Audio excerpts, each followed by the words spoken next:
ભુજ એલસીબીની ટીમે આધાર પુરાવા વગરના એલ્યુમિનિયમના સ્પેરપાર્ટ તથા સ્ટીલના રોડ સાથે આરોપીને પકડી પાડી ધોરણસરની કાર્યવાહી હાથ ધરી છે. કુલ મળીને 3.26 લાખની કિંમતના એલ્યુમિનિયમના પાર્ટ્સ કબજે કરવામાં આવ્યા છે.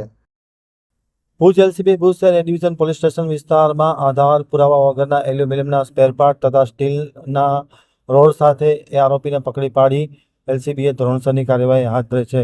પકડાયેલ આરોપીનું નામ હસન રોમદુલ્લા સમા ઉંમર વર્ષ 20, રહેવાસી નાના દિનારા તાલુકો ભુજવાળો જે પકડાઈ ગયેલ છે અને જ્યારે ફિરોઝ પઠાણ રહેવાસી ભુજવાળો નાસી ગયો હોય તેમને પકડી પાડવા કાર્યવાહી કરવામાં આવે છે.